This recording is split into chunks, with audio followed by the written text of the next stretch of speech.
Ma nafx x'inhu l-opinjoni tiegħek dwar il-White Six? It's a very unpopular opinion of mine, so I'm gonna probably cause hell on this. I like the concept of White Six as a nostalgia tribute act to Bray Wyatt, but what's the bigger picture? There's nothing there to contribute apart from a memory, nostalgia, and a retainer check to the family.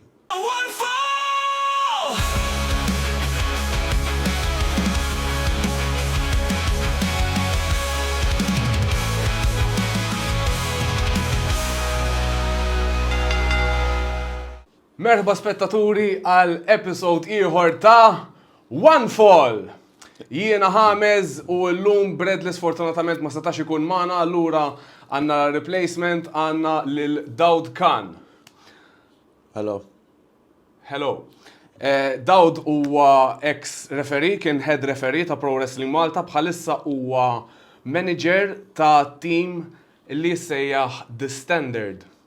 Issa forsi għal min ma jsegwix il-Pro Wrestling Malta, jiena u l-Standard u partikolarment Dawd Khan kenna xi ftit xi ngħidu dal-aħħar jiena għadni nħoss illi tag team titles kieku ma kienx għalik kieku għadu madwari u madwar Kyle Brooks, imma... Listen, you guys lost. Fair and square, the 3 count was on you, so it's irrelevant counting things of the past. Just move on. The 3 count was on me, but if someone didn't interfere, the 3 count wouldn't have been on me. It just goes to show how amateur you are. You don't focus where you need to focus. But again, back to focus. Listen, I was contacted to come here for a bigger purpose, for one fall. Let's just focus on this and not get distracted by these minor details that you have a habit of bringing up, okay? Okay, mhix problema li hija lest biex inżomm il-professjonalità ta' dan il-programm. Just for this time. Għallum biss ħanżommu il-paċi għaw ġew. Għallum biss. Mela, ħanibdew x'taħseb l-ewwel net irridu nirringrazzjaw lil Connected Club tal-li qegħdin jgħinuna billi offronna dan l-ispazju. They have awesome equipment. Tal-ġen, dawk il-kitarri hemm fuq. Bejtin naħseb biex indoqqu xi biċċa jew. Please don't. Insomma, tituni naqri dejjada għal-Novembru. Ma ejja nimxu għal l-ewwel episodju ta' WWE li kellna Raw, kien nhar it-tnejn li għadda beda. X'inhu dak il-flok Dawd? I'm just portraying what I feel. I'm good in bed. Because you can sleep all day. Yes. Yeah. Nibdew il-programm laħwa. Raw beda b'segment bejn Gunther u Randy Orton. Randy Orton nistgħu naraw kemm hu over għall-aħħar mal-fans ta' WWE, iktar meta jgħaddi żmien iktar qed isir maħbub. Naħseb dak iż-żmien illi għamelni qes ukoll għenet biex iżomm dak il-post f'qalb il-fans ta' WWE. U għannaħa l-oħra hemm heat enormi lejn Gunther wara li rebaħ it-titlu kontra Damien Priest, diġà kellu ċertu ammont ta' heat qawwi u li issa tikompli jitla għal kontra Gunther. X'taħseb dwar Gunther as World Heavyweight Champion? All right. L-ewwel net credit to Gunther, okay? He has worked his butt off to get where he is, and we saw the teasers that his career brought from when he was in the NXT UK, sometimes even the Indies, all the way to coming down to the main roster. Okay, they didn't put the Intercontinental title on him for no reason. And if you see this progression of being 666 days, he lost to the same WrestleMania. It made sense to give him that length and longevity because at the end of the day, he's bringing the old style hardcore European into it, and he's bringing something different in the ring. And his mannerisms, his promos, his wrestling style is very unique and gives me a bit of nostalgia at the same time. And what he's doing is bringing wrestling back to the game. Naqbel. Jien l-iktar li impressjonani minn Gunther il-psikoloġija tiegħu, l-in-ring psychology, Meċ ta' Gunter hija differenti minn meċ oħra. Għandu mod kif jgħid storja fir-ring hija vera unika inħoss. Infatti l-aqwa meċ li rajt tiegħu kontra Ilja Dragunov. Mela. The physicality and the ring psychology and how they told that story in the span of 20 to 30 minutes each time. By far, number one contender of the year matches. Żgur. So what he's bringing, yes, he's another one who I believe down the line, who knows, maybe we can have Dragunov Gunter number 3. Jiena onestament xtaqta tkun għal-bex in Berlin. Għax Dragunov u Gunter f'Berlin.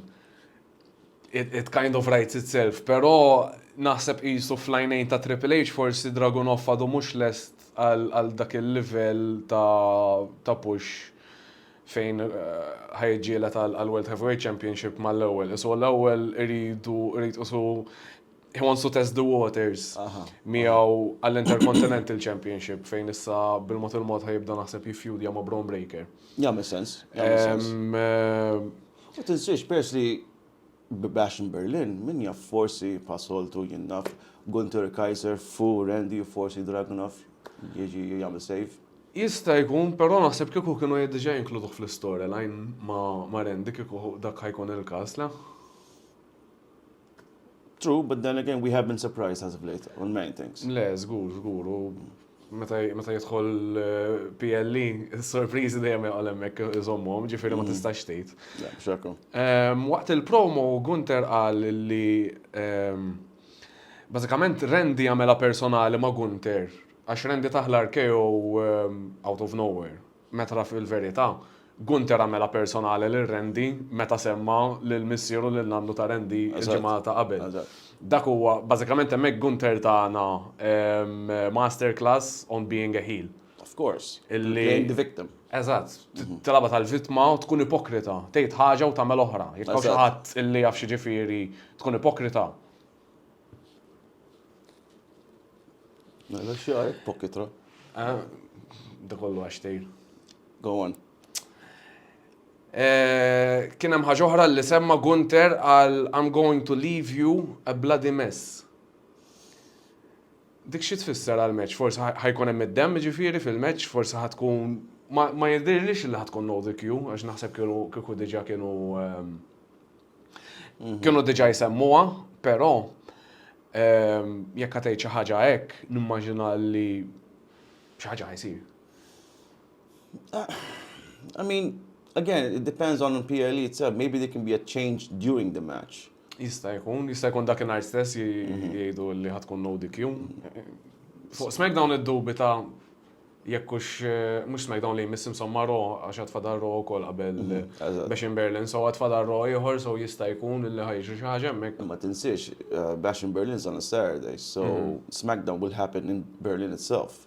Però daw peress li fuq Raw ma sibx li xi ħaġa ta' ħassir fuq SmackDown. Għall-ewwel hekk li forsi peress li tkun f'Berlin imma iktar tagħmel sens jekk jagħmlu xi ħaġa jew f'Raw li jmiss jew inkella f'Bash in Berlin stess waqt It's possible. Waqt il-paper. Jew just biex xeba li ħajtieħu bl-ammont ta' chops ħaj jispiċċa literally bloody mess kif ġieli rajna fil-passat ukoll. True. Mbagħad rajna lil Kaiser fej ħareġ biex jattakka lil Randy. Kaiser He was absent for some time, wasn't he? Kienet jagħmel żmien just jiffoka fuq singles, kellu feud żgħira ma' Sheamus ukoll. Ma issa su peress li rebaħ il-World Title Gunter reġgħu jitfgħu flimkien u l-Kaiser jużaw qisu bħala it-term for wrestling hija heater. Someone to get. Ma kellhom xejsi? Ma kellhom xejsi, heater biss kellhom bro. Jissejjaħ bħala heater. Bażikament dan xogħol huwa li jkun assoċjat mal-heel illi xogħol huwa illi bażikament jaqla x-xebgħa tal-heel biex lil babyface jagħmluh jidher iktar credibbli. Sounds very familiar. Sounds very familiar indeed.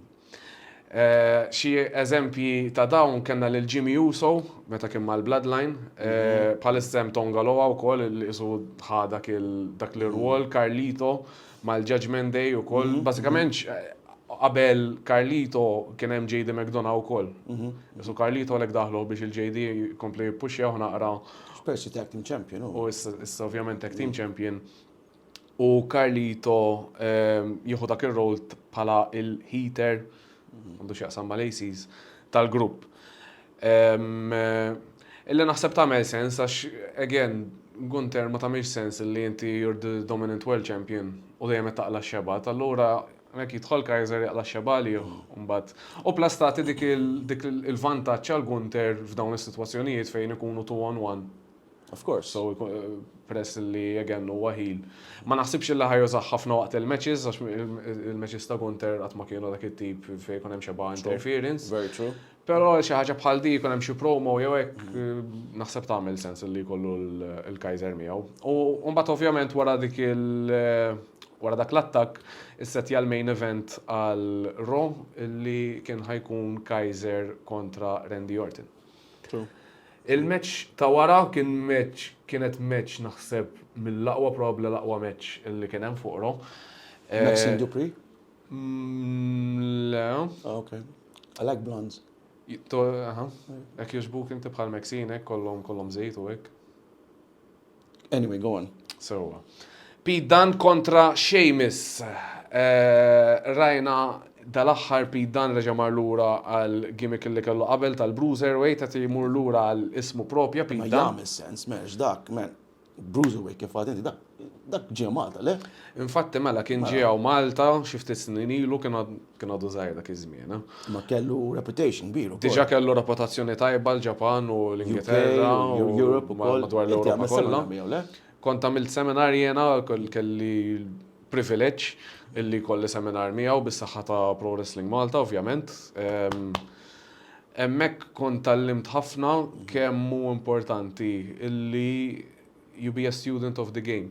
Bil-fors. Illi minant Pete Dunne dik l-iktar ħaġa li laqtitni kemm huwa metikolu fl-istudju tiegħu, kemm jara wrestling antik u kemm jużah biex jinspiraħ biex jagħmel affarijiet ġodda, affarijiet differenti daw il-joint manipulation, daw l-affarijiet kollha minn żmien World of Sport tal-70s, 80s, jekk mhux qabel fl-Ingilterra. Ma min kellu ġlieda. Kellu match ma' Gianni Valletta infatti. The Wild Man. Il-Wild Man. Wild Man. Mala. Mela, il-fondatur ta' Pro Wrestling Malta, ovvjament. Kienet match mill-aqwa. Kienet esperjenza tal-bliħu, żgur.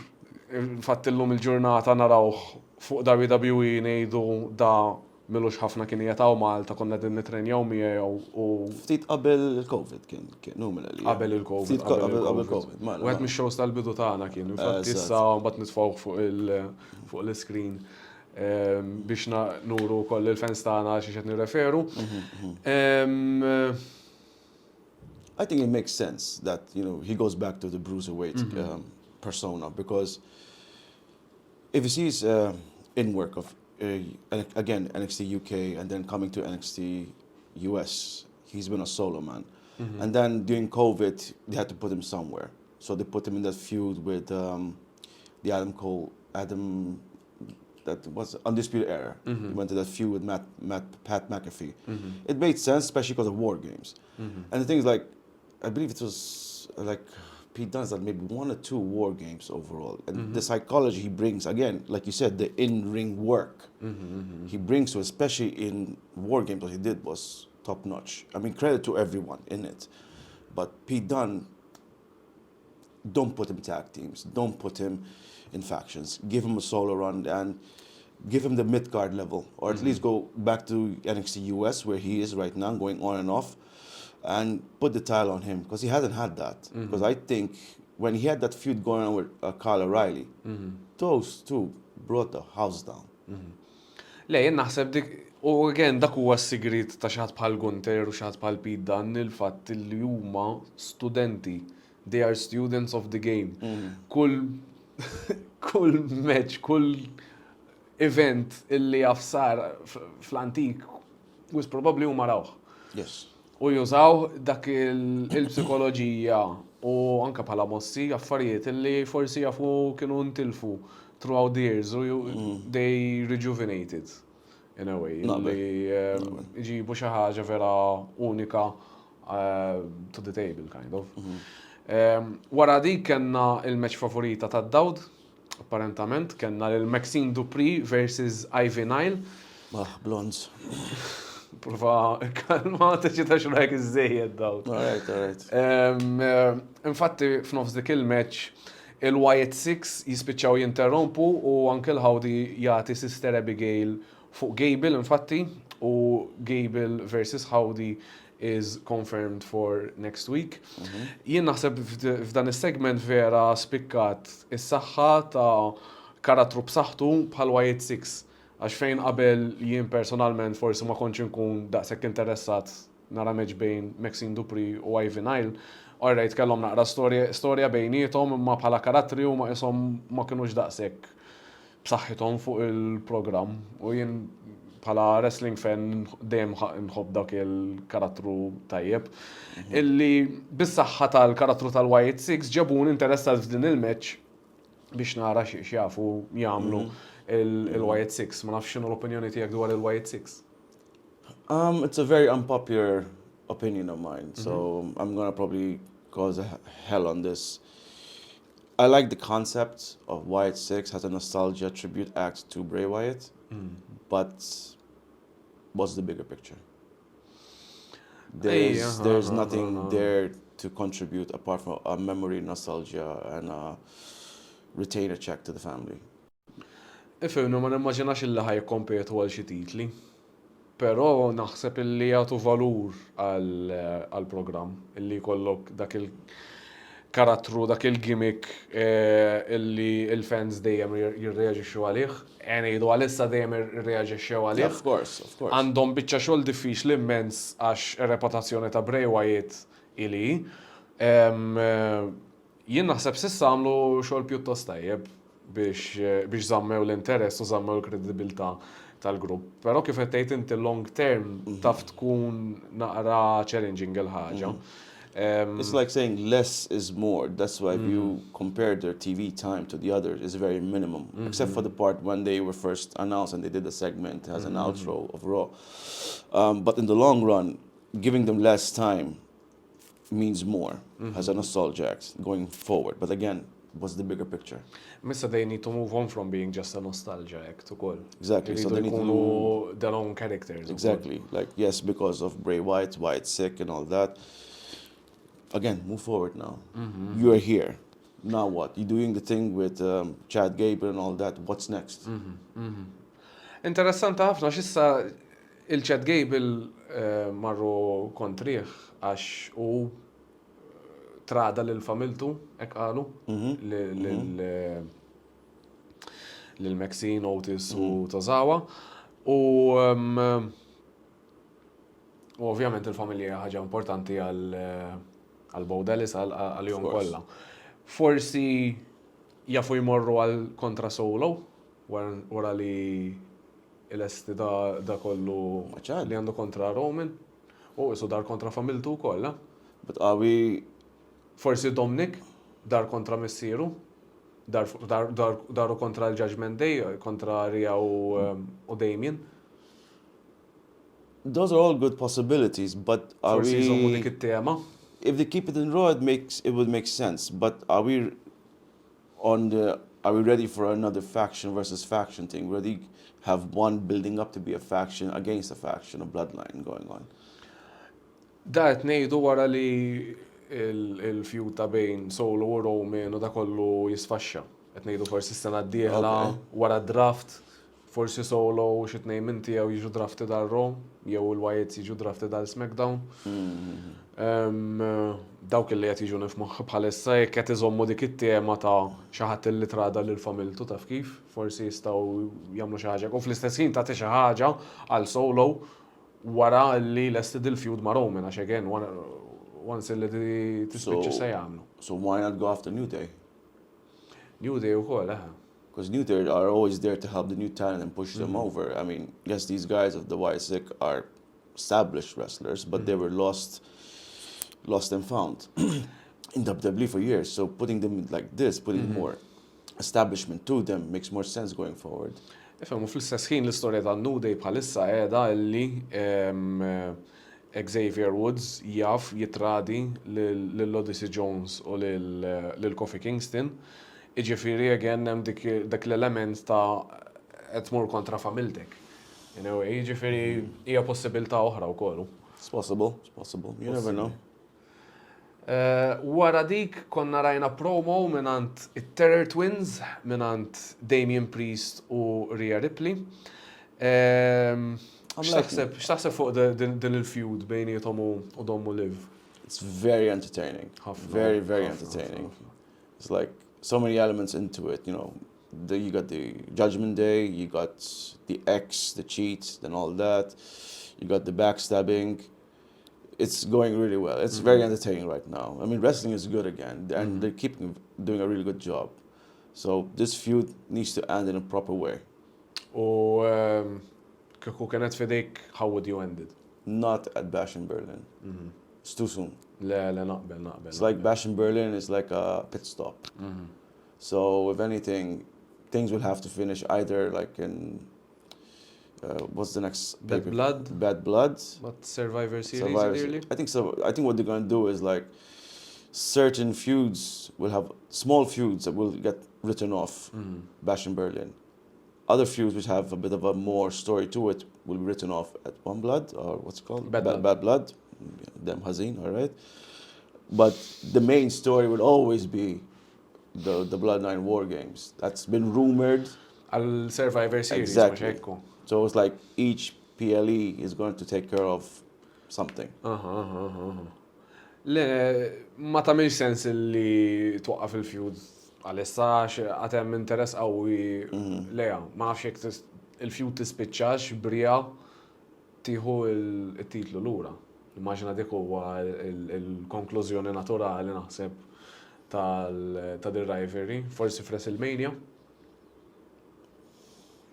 Sakemm ma jmorrux għal Rhea versus Bianca f'WrestleMania, ma bil-mod kif sejrin issa ma tantx tidher likely l-ħaġa, naħseb bħala feuds, naħseb iktar tixraq Bianca kontra Jade jasgu.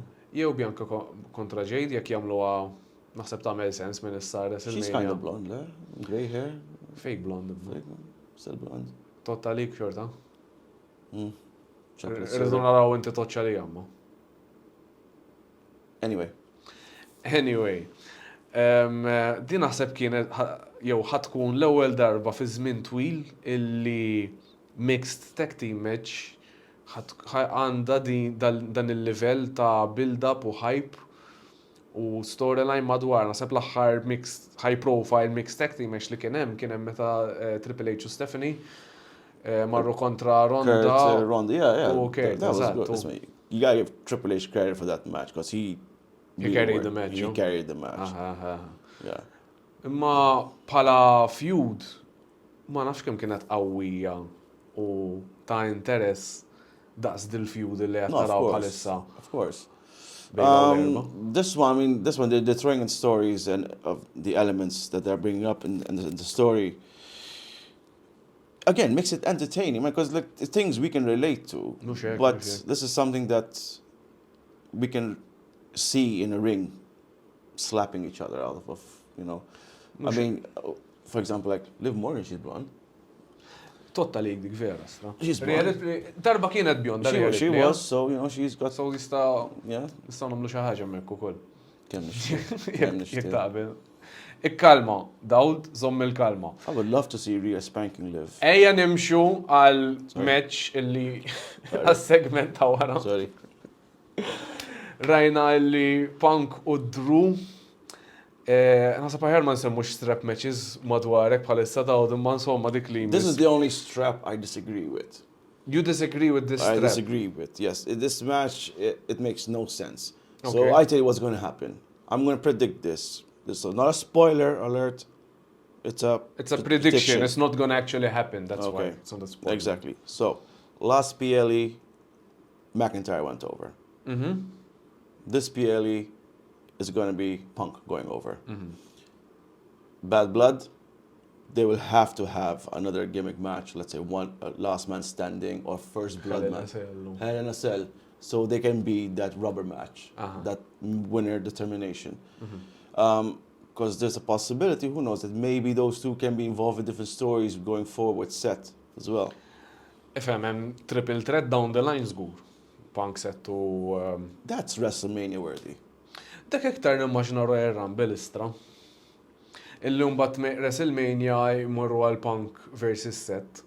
Avvolja WrestleMania tagħmel sens ukoll għax hemm naqas storyline bejn Seth u Drew ukoll. Exactly. Tittara kif ħajżommu l-interess minn issa sa dak iż-żmien, però il-fatt li they wrote off Seth wara dak l-attak ta' Bronson kienet nimmaġna għal dak il-punt biex għalissa Punk jifjudja ma' Drew. U eventualment jien f'moħħiet illi Seth jirretorna biex jifjudja ma' Punk, però kif semmejt inti naħseb tagħmel sens ukoll triple threat. I always make sense, my friend. I don't know what you don't know. Ifhem jekk immorru skont dak il-flok tagħmel ħafna sens. Innotajt ħafna psikoloġija minn Punk għal-promo, beda l-promo għamel disbaħ 5 minuti, faħħar il-fans, faħħar is-support tagħhom, kemm iħobbhom, kemm dana, sakemm fl-aħħar ġabhom fully 100% miegħu. Once li ġabhom miegħu, elep id-diskors fuq Drew. So, qabad l-imħabba li l-fans għandhom, imħabba qawwija li għandhom lejh u puxja biex ħoloq il-mibeda qawwija li għandhom lejn Drew. ħaġa żgħira li nnotajt waqt dak il-promo. Wara dak rajna il-main event kien hemm Randy Orton kontra Ludwig Kaiser. Meċ deċenti, I mean, meta tara wrestler bħal Randy, anka Kaiser, żewġ wrestlers ta' prima klassi. Ġifieri. Kaiser is really improving. And he's getting that opportunity. I mean, he had that push before he disappeared recently, and he had that feud with who was it, Sheamus. Sheamus, like he was on his own. Now he had this fight with Randy Orton. I think there's a good possibility in the future, and IC title is, unless he gets drafted to SmackDown, comes the next US. Jista' jkun ukoll. Like, don't forget what they're doing with, what's his name, Vinci, Tommaso Vinci, what's his name? Like they had to find, Giovanni Vinci, they had to like find a way to split them off. And now he's coming with a new gimmick in SmackDown, or something like what, a Miami Vice kind of thing. Isu bnidem poxna aktar senjur pjuttost simili tal-gimmick li għandu Kaiser ukoll, immaġinu. Ma jisomx taqgħu li jżommuhom separati għal xi raġuni, ma jien għalija bħala tech team rajthom jaħdmu pjuttost tajjeb. Again, they brought that European old school style of wrestling into the ring, like Gunther does. So that's something nice and something to enjoy with. But I did like how they were as a faction, Imperium, feuding with Undisputed Era. That was nice as well. The match itself was top notch. But, you know, obviously you have to think of the bigger picture, like where do you go forward? So Gunther, Kaiser still being together makes sense. And Kaiser getting that push that he, you know, I think he deserves it. It makes sense as well. Like even if he's not going to be on the winning side, but at least he's getting that. Dirabbu. Exactly. Eżatt, palissa u bis-saħħa tal-fatt li reġajna qatt ma' Gunther. Qed jagħmilha ma' nies bħal Randy Orton illi qiegħed fil-main event. So issa bil-mod il-mod jibdew jippuxjaw u jibdew jippreparaw bħalma kienu preparaw lil Solo għall-ispot li qiegħed bħalissa. Naħseb li qegħdin jippreparaw il-Kaiser biex eventwalment jieħu dak l-ispot fil-main event.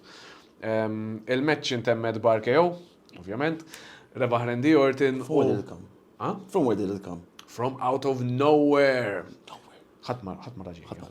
Naħliflek bro, ħadd ma raġejja l-RKO. U Randy Orton marax lil Gunther ġejja li mbagħad wara l-match fejn Gunther spiċċa attakkaħ u għamlu brawl bejniethom biex intemm il-programm. Żomm l-interess għal Bash in Berlin u għal Raw tal-ġimgħa d-dieħla. Wara Raw jiġi SmackDown. Kenna SmackDown beda bi Grayson Waller effect ma' Cody Rhodes. ħaġa li nnotajt, ħaġa li vera faqatni kien tiegħi jippoża u juri il-muskoli tiegħu qudiem il-mobile qed nimmaġna ġejja xi rili jew hekk tiegħu waqt il-promo. Don't you do that? Don't you do that? Jinsa nippoża, bro. You're a poser. I'm all natural here. You're the one who poses on the camera all the time. Kemm inti tajjeb fis-sodda mid-dera u hekk qed tippoża, kapaċi torqod. Thank you. Kieku għand il-muskoli li għandu tiegħi kieku daqsu naħseb ħan ippoża, ma insomma. All right. Taħseb illi ġejja face turn għal tiegħi? Too soon. Too soon. Too Eventualment? Because the thing is, he lost his momentum. It's like when he had that feud with John Cena. Cena had told him, like, even if he was to win at Mania, he's still going to lose. Which is true, because after the win at Mania against him, that's the biggest push you can get against the biggest name that there is in the industry. Mela. And you get that win, and you still don't deliver afterwards. Ifhem għadu żgħiru kollu, għadu. Again, it has to come from the wrestler. Listen, at the end, when you are a wrestler, when you're doing all that hard work, paying your dues, you are your own product. Just because you learn the wrestling elements of the industry doesn't mean you haven't learned the psychology element. He hasn't. He needed Vince McMahon to give him that push. With Vince out of the picture, when Daddy's gone. Who's your daddy? Exactly. It was going in the right direction when he was being pushed with Reigns. But he cashed in, what he cashed in on? The US title? Jidirli, Yeah. Like, why would you do that? Like, you have the best opportunity. Give him the longevity with the briefcase. The guy lost his momentum right after that. He lost it. Irrid jara kif ħajġibu lura. Jien naħseb illi bil-mod jekk jeqleb face, naħseb hekk qed jippruvaw issa li jkomplu jibnu u jżidu l-ħid fuq Grayson biex il-tieri iktar u iktar ikomplu jtuħ ir-raġuni biex jeqleb babyface. Waqt il-promo Cody isu diġà beda naqra tease għallu fuq kemm Grayson kemm Grayson qiegħed jimmanipulak u qed jużak. U l-fans vera bdew imorru warajja dik. Vera bdew jiċċirjaw u bdew jgħidu. Jiġifieri hemmhekk hemm forsi potenzjalment naħseb il-fans iriduh jaqleb face ukoll. Tieri, u naħseb kapaċi joffri xi ħaġa naqra differenti mill I'm a cocky arrogant heel illi qed jagħmel bħalissa. Jaff forsi wkoll jagħmel karattru pjuttost umorist, comedic. It is. I mean, don't forget, Thierry's best work was in NXT when he was with Gargano, le? Exactly, in that group. And they were doing some best work. So yeah, it makes sense. But again, if we're going to talk about Waller, his heel work was against Gargano in NXT, and that was some top-notch stuff. So for them to be put together in the main roster, just because they're not fulfilling their original destinies, it's like fill in the blanks. Jafu forsi għalissa għalek tafon fl-imkien, sabu t-nejn illi jisom ma tanx jafu se għabda jamlu bjom, u tafon fl-imkien ejja naraw xa jiġri. Naħseb illi bil-mot qed taħdem, naħseb illi l-fans għandhom ċertu mibjeda lej Grayson żgur, lej Theory sa ċertu punt ukoll, però naħseb fl-istess ħin iktar met naraw dil-istorja tkompli, iktar qed naraw lil Grayson dejjem he's always taking advantage basically of Theory. Putting Theory in harm's way for him to protect himself. Eżatt. Issa dik mbagħad ħaġġib is-simpatija lejn Theory. U naħseb illi il-fans jiġu pjuttost wara Theory jekk għandha seħdi. But I can't say, unless the longevity story building to that, if it's not good, it should not be put in WrestleMania. WrestleMania, you know what could happen if they keep them together till Royal Rumble? What can happen is that maybe Waller can use Theory to get him eliminated for the opportunity that he might win. That's how things can turn. Le, naħseb dik tkun mod pjuttost tajba.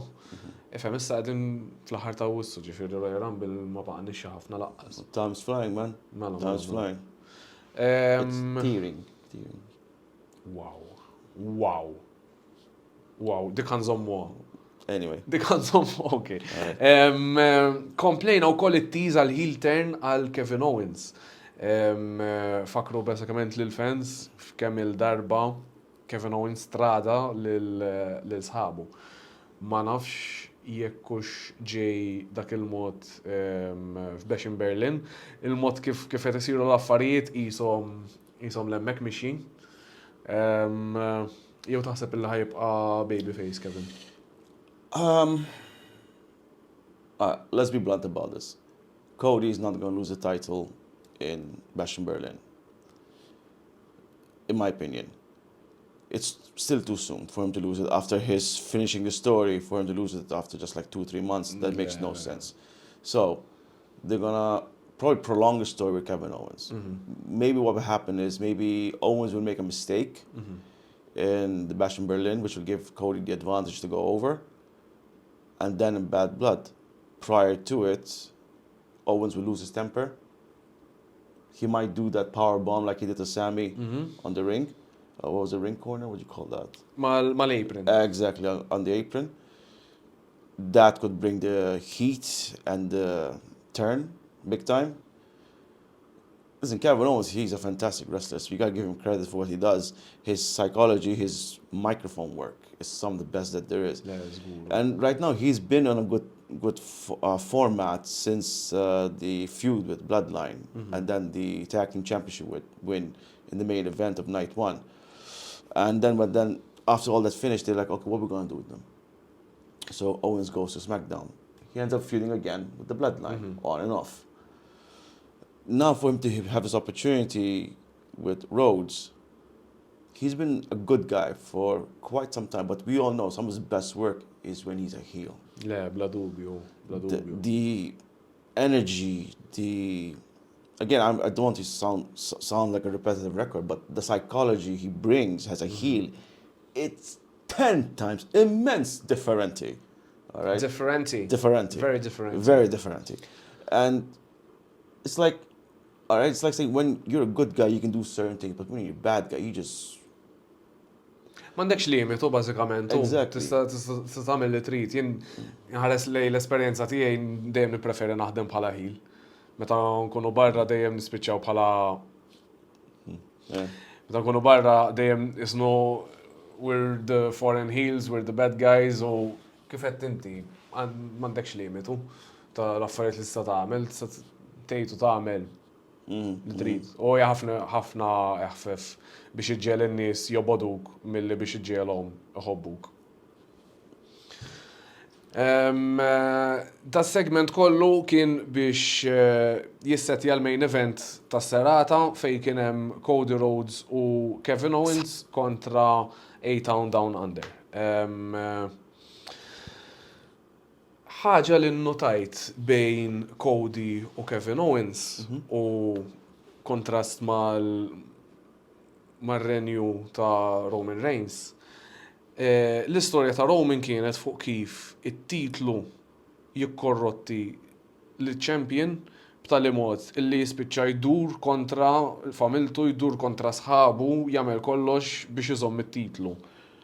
Ir-renju ta' Cody qiegħed biex juri l-istorja ta' kif inti sħabek ħajduru kontrik biex huma jaħdulek it-titlu. So jisu hemm dik il-kontrast fejn wieħed minnhom qed idur kontra familtu u kontra sħabu u l-ieħor sħabu qed iduru kontrih biex jerbaħ it-titlu.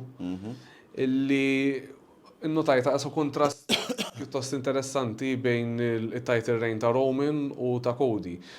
Jien naħseb illi din l-istorja ta' bejn Cody u Kevin hija qisha teaser, hija qisha preview ta' tradiment ferm ikbar illi ġej il-qoddim ta' Randy Orton fuq Cody Rhodes. Naħseb illi Randy once illi jispiċċa l-feud tiegħu ma' Gunther u Kevin jispiċċa l-feud tiegħu ma' Cody, naħseb tagħmel sens ħafna Randy versus Cody, ma nafx jekk hux WrestleMania li ġej. Forsi WrestleMania ta' wara għax jafu li ġej imorru għal Cody versus The Rock. Bażikament meta ħajamlu Rock versus Roman, f'dik l-istess WrestleMania ħajkun hemm Cody versus Randy. There's a speculation of Rock Roman for the next WrestleMania anyway. Qed jgħidu jafu tkun li jmiss, qed jgħidu jaf tkun ta' wara.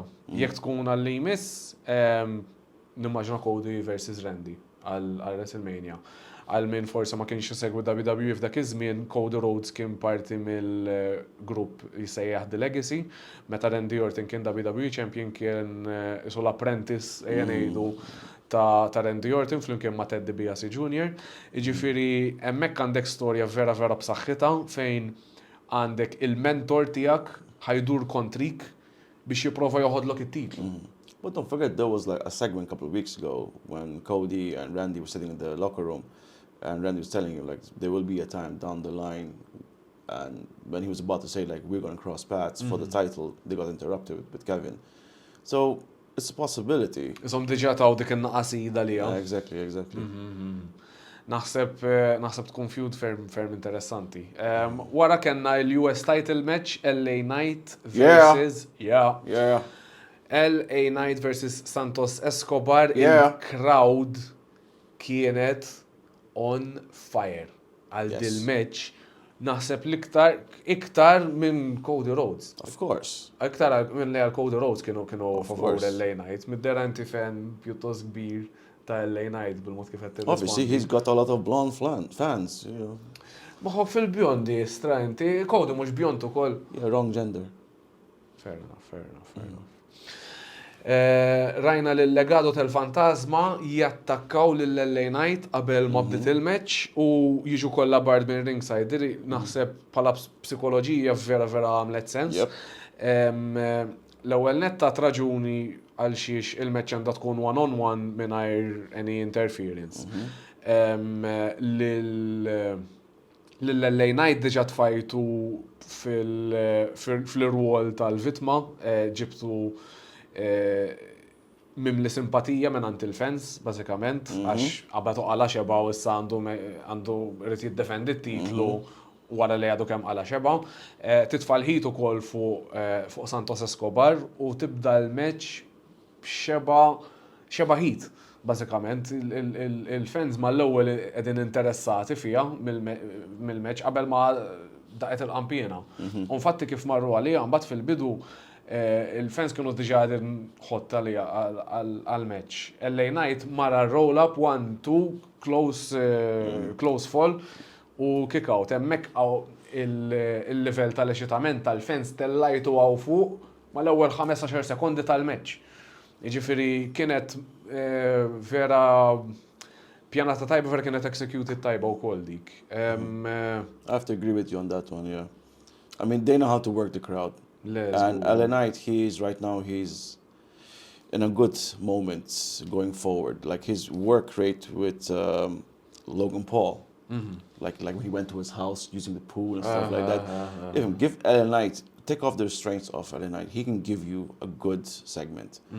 And like, I don't know if you follow some of his stuff when he was Eli Drake back in TNA. Ġieli rajt xi promos. Exactly, his promos, stuff like that. This man, the guy know what he's doing. He's been in the game for a long time. Okay, now he's got a bigger platform to work in. Let him be how he can be. And when time comes, hopefully down the line, let's say in a year's time or 2 years' time, when everything's settled with the Bloodline and Cody, drop the main title on him. He can escalate it to another level. Naħseb li kapaċi jagħmel affarijiet kbar ma' WWE. Exactly. Fejn kbir tiegħu jiena tal-promos tiegħu in-ring ukoll. I mean, he does give me a bit of nostalgia with his promos when he goes, the way he speaks, like, he reminds you of Stone Cold and Rock. Maybe he does that to elevate himself, but his last year and a half, he did the in-ring work. He did the microphone work. He escalated how he was for 1 year, like people didn't give a damn about him. Put the work rate in. Then everyone's screaming yeah every 5 seconds. Yeah. LA Knight rebaħ żamm it-titlu, u kif tiġi bil-Malti Iva. Rebaħ u issa ħajkun f'Bash in Berlin. Bdejna ninkwetaw il-ġimgħa l-oħra għax Bradley ovvjament sejjer jaraħ live u beda jinkweta li jaf li Shout out to Bradley, man. Shout out Bradley Z. Beda jinkweta. Għax zerafa, bro. Okay. Beda jinkwieta miskin Bradley għax jaf li LA Knight ma kienx ħajkun f'Bash in Berlin li kienet tkun ħasra ta' vera, però ħajkun hemm u ħajamel open challenge għal US title. Dragunov. I mean, he's kind of a local there, makes sense. Dragunov tagħmel sens. Il-problema hi Visa? li LA Knight huwa mega baby face. U ħadd titfal li xi ħadd illi il-fans Ġermaniżi speċjalment jafu forsi jħobbu daqs LA Knight, iktar minn LA Knight, inqas minn LA Knight, ħobbu l-LA Knight iktar minnu. Bat hemmhekk ħatwaqqa jisu naqra lil Dragunov ħażin, la? So who Pala heel. Pala heel. Who could they put? Huma semmew lil Andrade u l-Carmelo Hayes fuq il-programm stess. Li Carmelo Hayes, he's a heel. Carmelo Hayes huwa heel u forsi but he hasn't risen up yet. Ma naħsibx li He's wasal not there yet to put a title on him. Because when he first came to the main roster in SmackDown, they put him in feud with Cody to get him elevated, but nothing went fruitful for him. Mr. Flair, what's his name? Andrade. He's a babyface, so I don't think he's going to have that big of a following. Naħseb tkun għax imbagħad jaff jaqanqa xip għax eżekturi kemm popolari LA Knight versus kemm popolari Andrade. Illi iktar naħseb jaqbellek titfa' xi ħadd li huwa heel min misteru bħalissa forsi jġibu l xi ħadd lura. Xi return. Xi ħadd li lna ma naraw.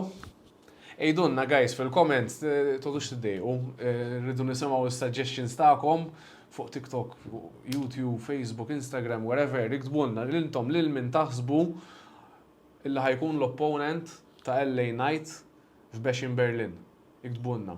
And I can tell you this, so you don't need to mention in the comments. I can assure you, the one person who will not be is this idiot, okay? So biex issib il-flights bħalissa bro ħesil, eh?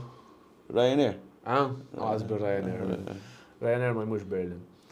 All right. He's cheap anyway to fly. Ejja, fil-kas jew niprofa noma. Nsib xi road trip jew hekk. Naqħes il-imma. Bat kenna 6-woman tag team match, kenna Bianca Belair, Naomi u Jade Cargill kontra Blair Davenport, Alba Fire u Ayla Dawn. Isn't that one with the red head? The one with the red head, yes.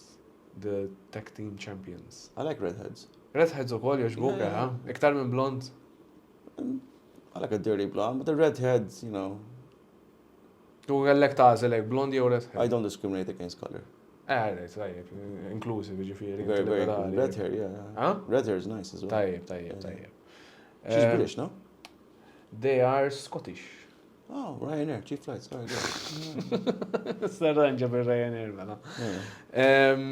Di l-baby faces vera kienu over f'dil-match. Yes. Tlita li huma ġabu reactions vera tajbin. Il-tlet baby faces kienu libsin gear ispirat minn Simone Biles, infatti. Aha. Kull waħda minnhom kella xi outfit differenti li kienet libset Simone Biles. Interessanti. Kienet match pjuttost eċitanti, kien hemm heel work vera tajjeb. Yes. Dew jaħdmu flimkien jiddistraktjaw ir-referee biex jieħdu advantage, xaħat li jaf ħafna dwar din, ovvjament dawt kan. U meta bedaw kien ir-referee li kien jiġi distracted, u minn dak iż-żmien naħseb illi tgħallem kif għandek tiddistraktja l-referee biex terbaħ b'mod unfair. Yes. Wara dik il-match kien hemm promo ta' Solo Sikoa, ferm interessanti. L-ewwel net qal illi once illi Cody u Kevin jispiċċaw wara l-match tagħhom bażikament irid jerġa' jmur lura għal-WWE title. Niddubita ħafna illi actually ħaj imorru għalem naħseb illi Roman Reigns ħaj jispiċċa jinterrompija dik il-ħaġa li tipo Solo ħaj profaj mura titlu le hawn jien fin-nofs. Wara dik naħseb l-iktar part interessanti mix-show kollu. I think it was, especially with when he told Jacob Fatu, like, give the title to Loa, because he doesn't want his enforcer to be in a tag team. I think how that's building around is good, and it starts because even when he gave the title back out to Loa. And he's hugging him, and you can hear Jacob Fatu. I love you, my tribal chief. I love you, my tribal chief. I mean, the Samoan Wolf, man. I barely watched some of his stuff when he was with MLW. But when he joined the roster, I wasn't amazed. Like, wow, this guy. Il-prezenza, men, il-prezenza li għandu, l-unika wrestler li għatrajt li għandu dik il-prezenza kienu Maga. Issa Maga jena li huwa wieħed mill-iktar wrestlers underrated fl-istorja tal-wrestling. Għax meta mis-sekonda li joħroġ, he's him. He's in character, 100%. Memx off switch fuq. He's always on. Yes.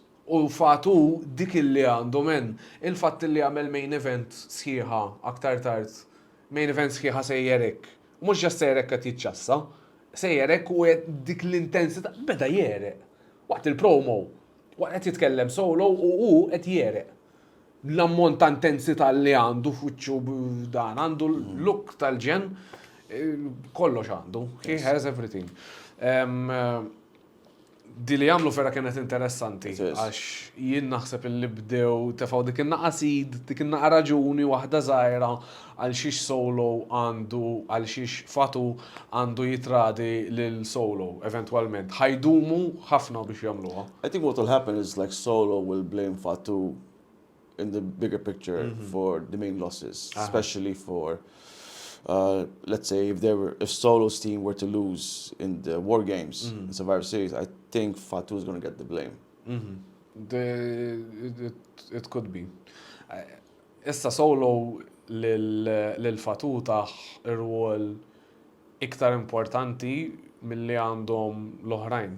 Exactly. L-oħrajn, okay, they're tag team champions. Pero Fatu, he's his personal enforcer.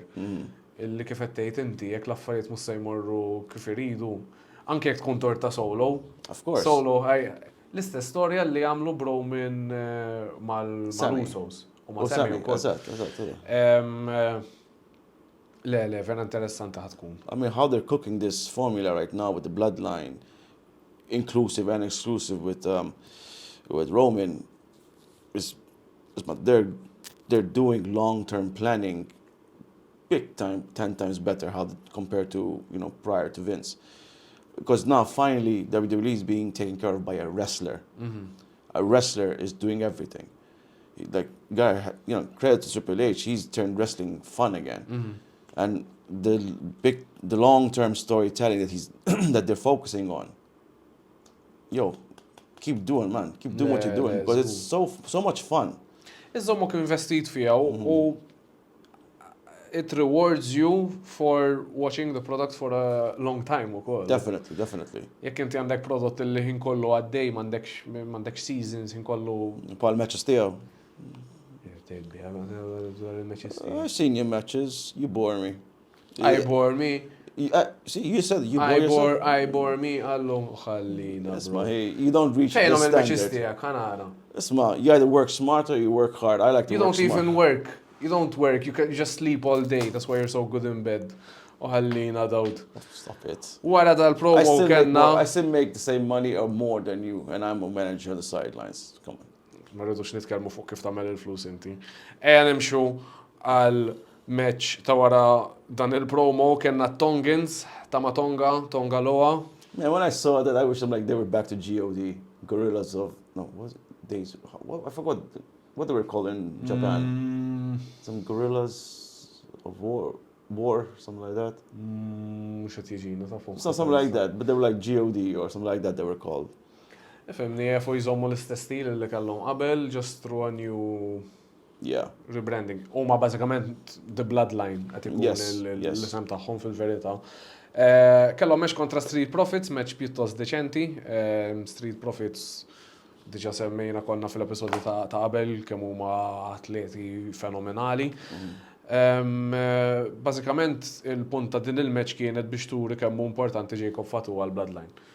Bażikament kienu għedin jieħdu over l-Street Profits, kienu sejrin tajjeb u Solo distracts the ref, jidħol Jacob Fatu, super kick u jerbħu il-match Tongans.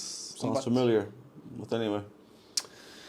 But anyway, ħarġu DIY mbagħad għax wara l-match il-Bloodline qabdu jattakkaw l-Street Profits, ħarġu DIY, jattakkaw jew isalvaw l-Street Profits, jattakkaw l-Bloodline.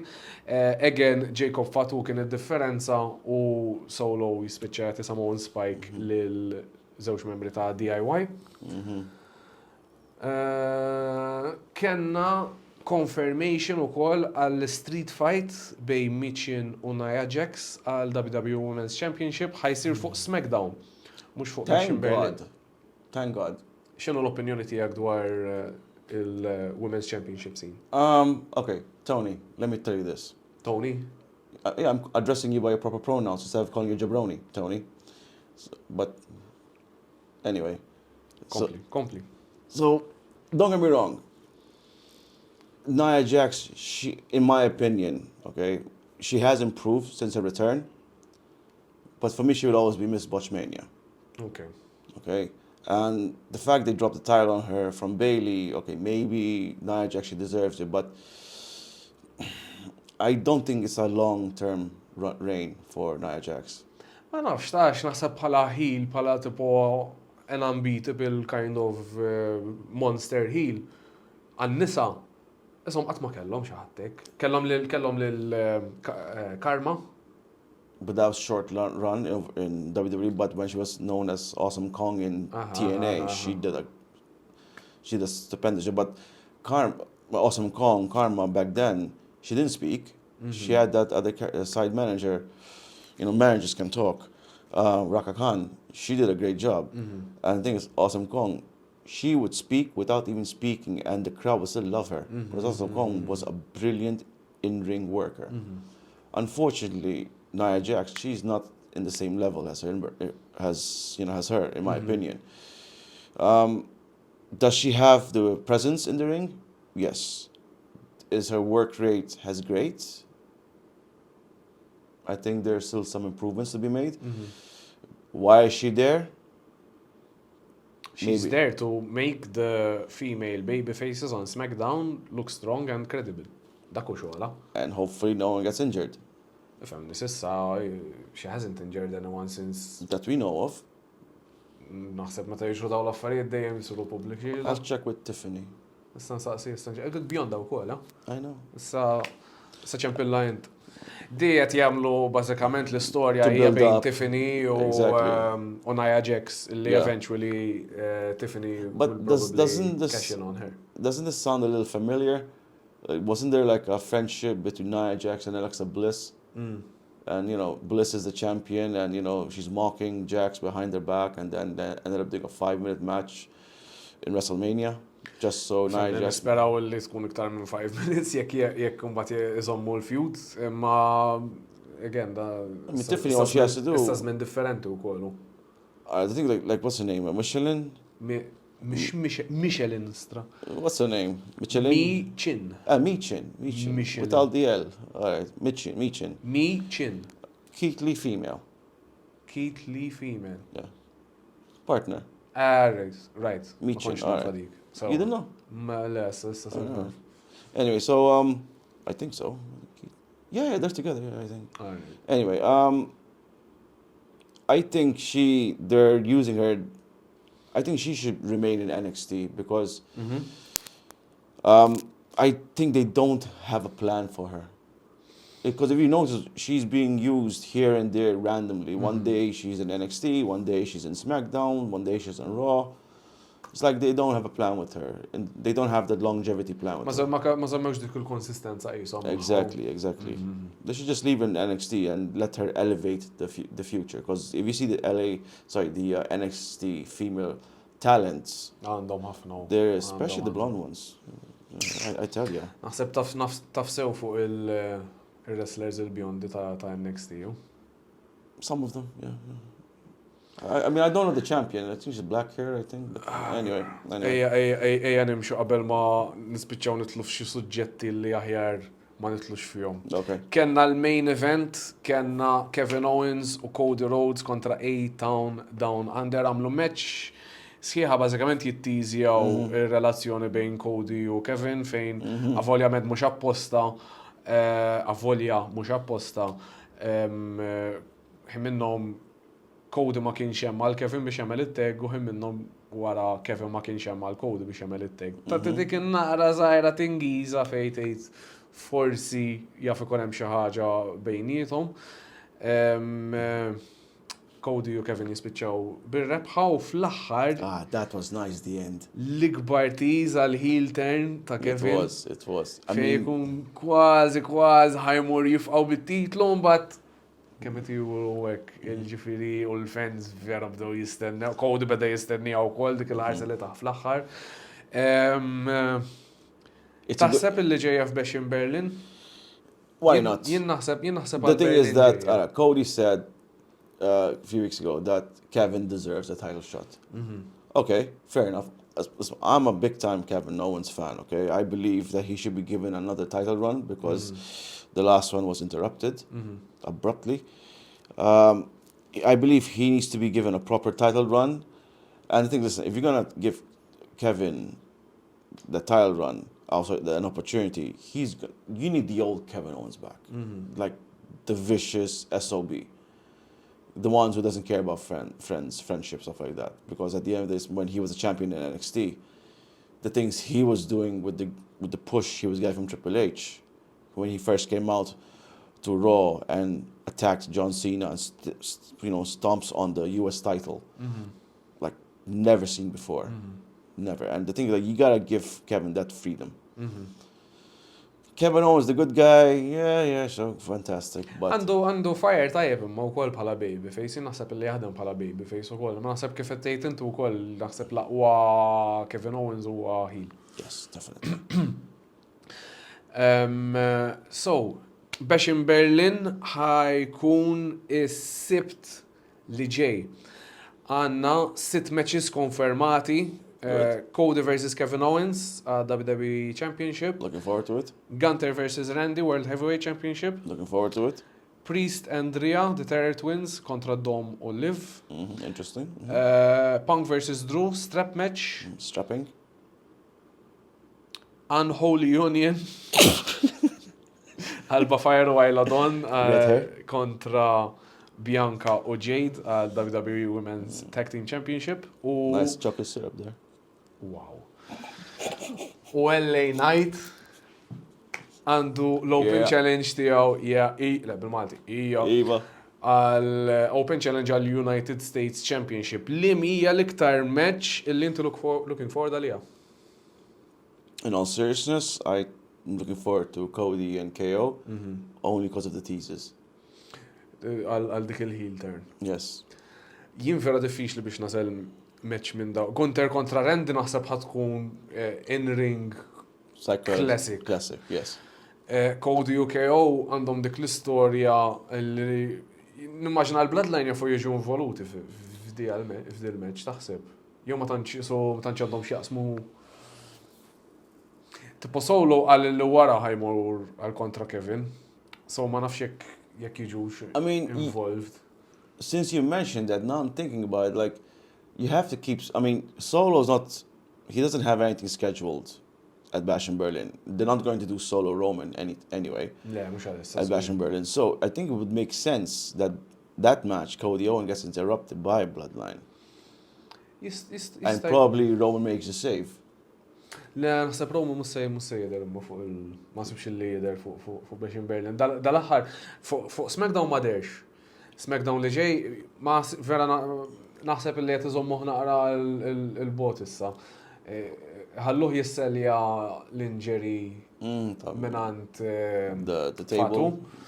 Kien hemm xi rumors li jaf mar l-isptar reġa' ħabba l-leukemia, però dawn huma just rumors, m'hemm xejn konfermat li probabbli ħarġu da rumors għax kien hemm SmackDown minnhom laf ta' 13 September li l-ewwel kien advertised u issa m'għadux, ma nafux jaf inqala backstage. Then again, the thing is, like, when he came out for SummerSlam, it was expected by everyone. But why not Bashing Berlin, like, make the unexpected? Because Solo has nothing to gain by interrupting the Cody and KO match, but to give Bloodline the momentum, like they still exist, it would make sense for them to come out and beat up people, unless he beats up KO and tells Nick Aldis to give him the title match. Qabel il-match qed It's another way you can go about it, imma jisu wara l-affarijiet kollu li tafaw f'din l-istorja, so tkun under. But again, you have to keep one thing in mind, you got two baby faces, friends, you know, fighting each other, so... Jien naħseb li fil-bidu tal-programm ħajġri xi ħaġa. Oh, of course. Maybe it ends up being a triple threat match. Ngħidu xi ħadd jattakka lil Cody. Xi ħadd surprise attack. Tiponsible lil Cody and just laid out. U Kevin Owens jgħid, mhux jien, m'għandix naqsam. Mbagħad il-main event tkun fl-aħħar. Cody versus Kevin, xorta Kevin mhux jiena ma nafx ġara. U mbagħad fl-aħħar tal-match Kevin jitlef jaqbad jinkazzaw jattakka lil Cody u tipo it was Kevin all along. It's possible. Naħseb dik mod ieħor kif jistgħu morru għalija. There's many ways to go about it. Of course.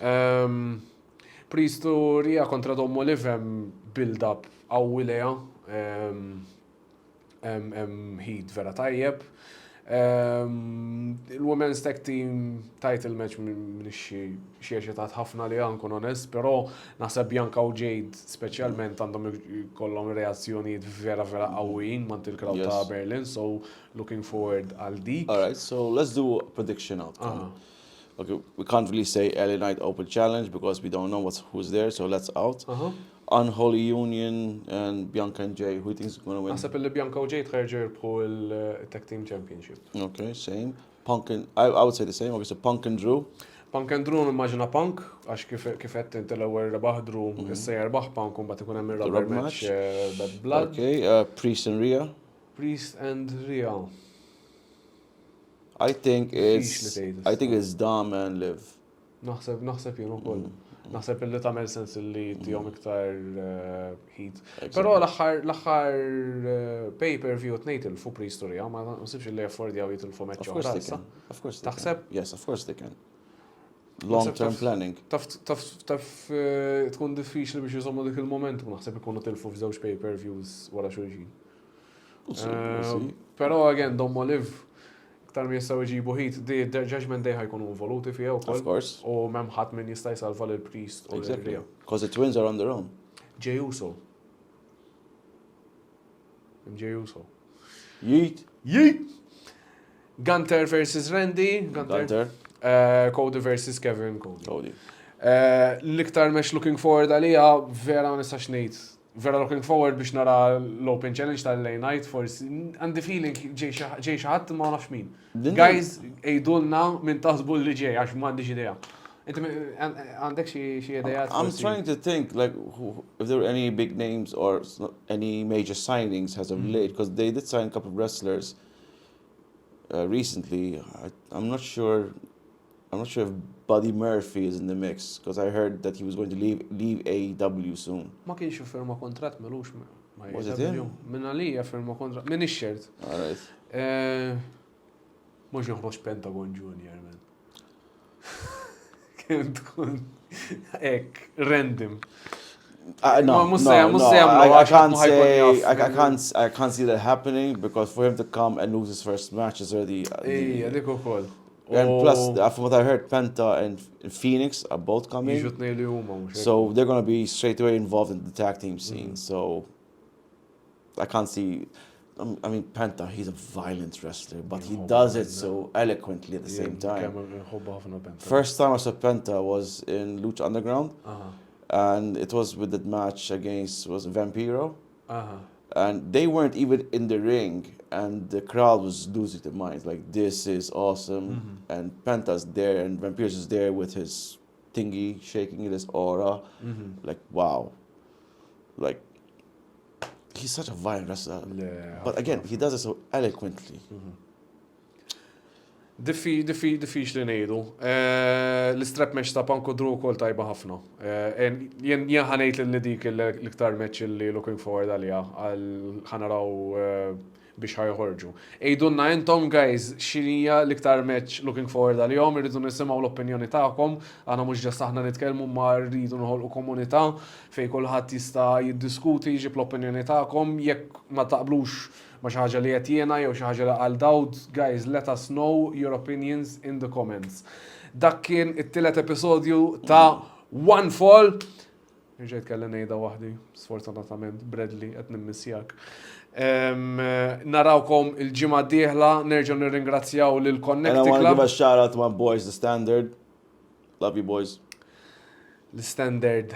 We will make sure we get that tile back at MNV. We're going to get the tile back from that Brooks one trip horse phony, whatever his name is.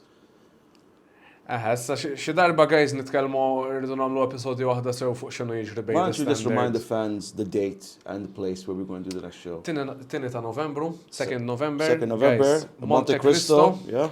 Għajkonna Ascend to Glory Pro Wrestling Malta. Jiena u Jack Quinn ħajkonna tag team match kontra 2 minn tal-Standard. Ħaniprovaw nieħdu lura it-titlu illi huwa rightfully ours. Yours? Quinn wasn't even in the picture. Imma He was busy losing matches like you were. Ismani, Quinn kellu l-problemi ma'kom ukoll, all right? Jekkux fair jew le, ma nafx kemm, jien ma nafx kemm fair ta' low blow. Isma, I don't know what this new I don't know what this new GM. Ma nafx kemm fair. Isma, I don't know. Tispiċċa terba' b'dak il-mod, nafx kemm Isma, fair. I don't know. Le, sekonda. I don't know what this GM is. Sekonda waħda. Ma nafx kemm fair, all right, f'nofs match tiġi tidħol inti tinterrompi kollox, u mbagħad jiġi tieni daqqa ta' titlu, daqqa ta' tennis racket. Tennis racket, min fejn ħaġġib tennis racket? Nissu.